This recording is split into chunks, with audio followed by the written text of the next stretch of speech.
So I've made a few videos before, specifically on how to actually do the work, and how to fall in love with the pain, and how to actually get things done. Because if you're trying to grow a business and you're trying to make money, then really making money is just an effect, and the cause is the work. And if you can't do the work and you're not motivated to do the work, then well, you're not going to make any money. So today's video is just going to give you some strategies, or mainly a frame of reference to actually understand how to do the work, because I have the problem now where I kind of do too much work. I can't seem to get away from my laptop, and I'm in this position where I really love what I do, and because of that I don't have any issue sitting down and doing the work. If anything, I have an issue getting away from it. Sometimes I'll work too hard and I'll burn myself out, and I kind of do that quite often because I really enjoy it, but I'm working on that. But today I realized that most people have the opposite problem to this, which is basically not enough drive, not enough motivation to do the work. And this manifests in different ways, usually procrastination, or being lazy, or deluding yourself to doing something else. The work is the thing that you need to do, but for whatever reason feel resistance towards doing.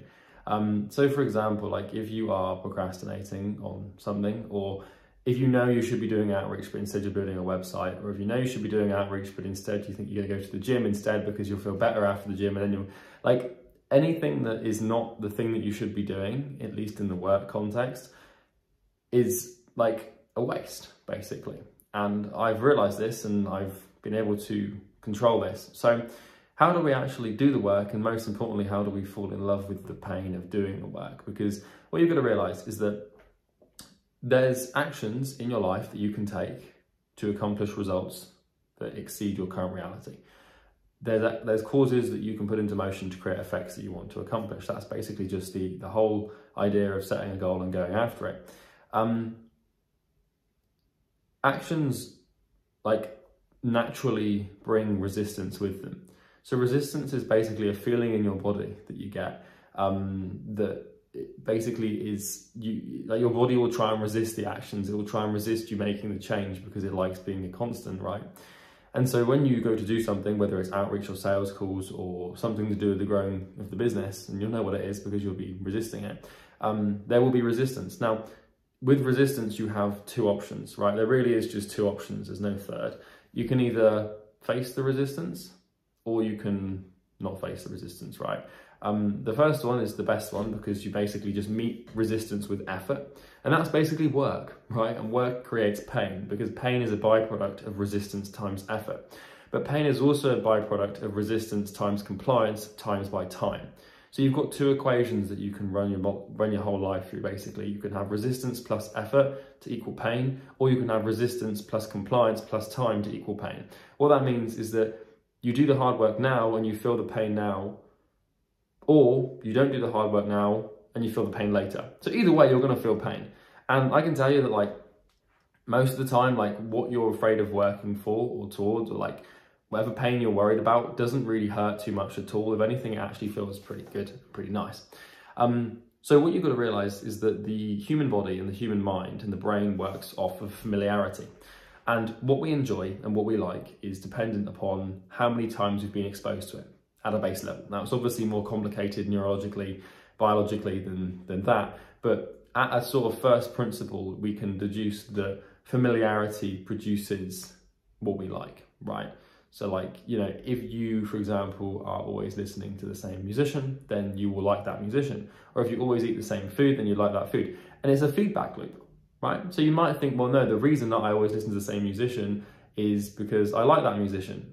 But the reason that you like them in the first place is because you always listen to them, and now you like them. Of course you like them because you keep listening to them. The brain's only way of really doing anything and understanding anything, at least what it likes and what the body likes, is through familiarity. So this is why we need to leverage familiarity to love work. You cannot love your work overnight. There's no, maybe there is, to be honest, there are some paradigm shifts you can have to sort of flip your perspective of work to make it much more exciting and much more enjoyable.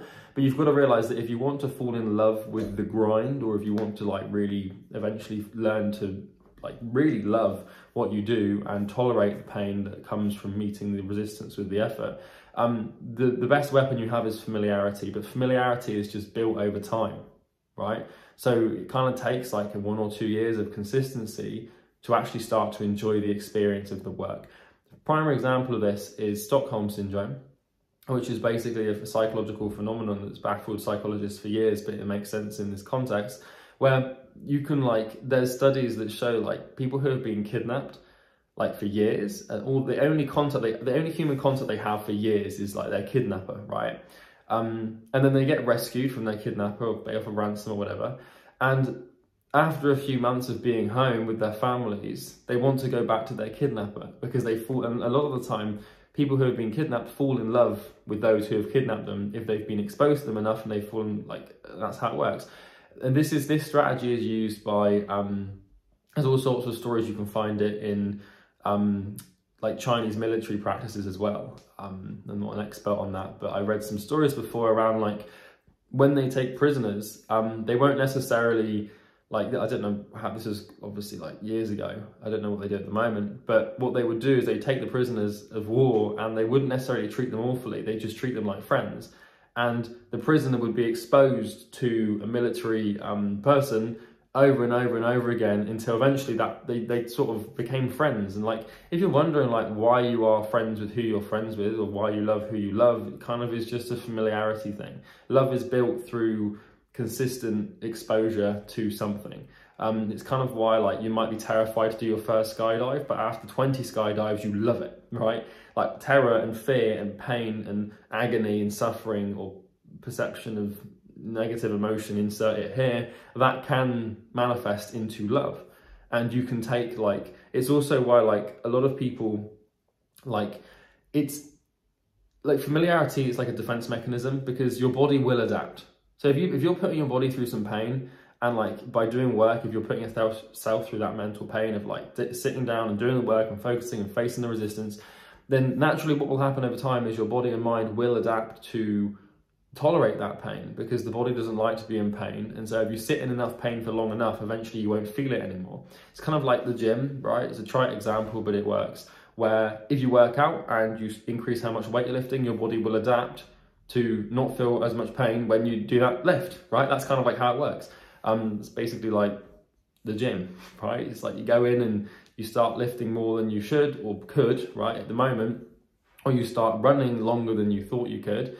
And it's through doing that you feel horrible pain now, but if you do that for long enough, eventually the pain will have subsided because the body will have adapted to the pain.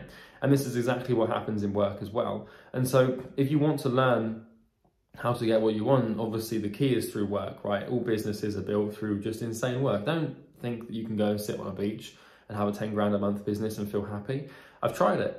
It doesn't make me happy. It might make you happy. That's just in my experience. But the problem is that to build a company that runs itself, that allows you to have the lifestyle that you think you want, requires you to become someone that can work like a machine. When you become that person and you work like a machine, and then you think, okay, now I'm going to go and take that time off and go and sit on a beach and have this business run itself, you won't be happy because you're so familiar with work and not aimless relaxing that you'll start aimlessly relaxing and then you'll be itching to get back to work. So this happened to me, where I started my first agency out of this. There's a lot of reasons I started it, but one of them was I wanted this sort of lifestyle of automated business and go and sit on the beach. And I did that, and I got to 10, 15 grand a month with a small team, and I didn't really have to do any work, maybe 1 or 2 hours a day.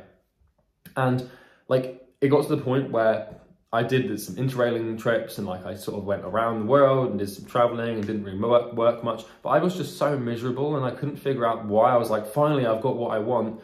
But then I realized those 1 or 2 hours a day that I spent working was where I was happiest. And I was oh, so this is just that Stockholm Syndrome thing. You've got to imagine that obviously it's a fucked up example, but it's kind of your kidnapper is the work, and you are being kidnapped in this early stage of your business, right? And eventually after that first year, you'll just want to keep going back to the work over and over again.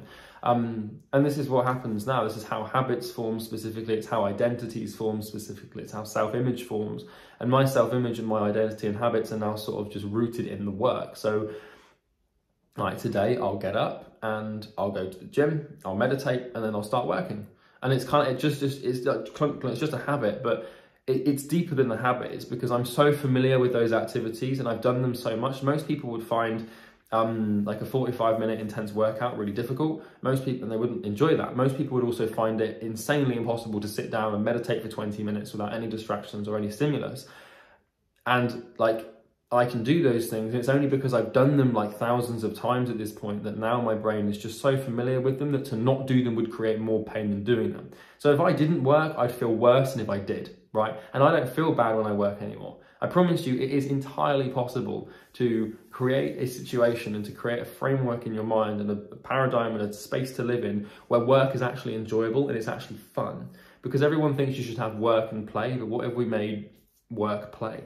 That's kind of how it works for me, pun not intended. And it's the most rewarding and sort of satisfying thing, because now I get up and I work and I want to do it and I'm working on things that mean something to me, and it's the most enjoyable experience. If anything, now that I think about this, this is the goal that I should have set myself, is to create a work like situation, or to create a business that I want to work on so much. And like every day I'm chasing the work because it means so much to me. I'm not trying to like work so that I don't have to work anymore.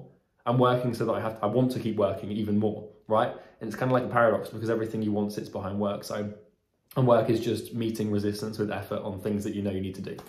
So I thought I'd record this video because a lot of people struggle with doing the work, and as someone who doesn't struggle with it anymore, then it might be useful for you to take my perspective and apply it to your own life and give it a year or two, and eventually you'll be sitting down at your office thinking, oh, I quite enjoy this and it's fun. And everything that you don't enjoy now, you can enjoy, right? So recently I've really been like thinking about this, because I used to really not enjoy sales calls, and I don't do sales calls anymore. I've got a team that manages them, but it occurred to me, I was like, oh, I actually really love sales calls now. Like, give me sales calls, I want to do them. And it's only because I've done like 2,000, 3,000 of them at this point. I'm so familiar with them that my brain's built like a positive association with sales calls, because like, if you give your body and your brain exposure to something over and over and over again, it has no choice but to like it. That's the truth. And it's a good strategy to deploy. It's a good way for you to sort of condition yourself to get what you want, to do what you want to do. And that's everything from me. So I hope you enjoyed this video. If you found it useful, please do subscribe. You can basically like the video and comment if you have anything to add. If you are an agency owner or a coach and you struggle to get appointments, you can click the first link in the description. I think you might like what you see there. There's no course, there's no 997 course, there's no webinar, no free training, no bullshit. Just a straight video of me talking about how we help people get clients beyond these videos. That's everything from me. I hope you have a good day. Take care.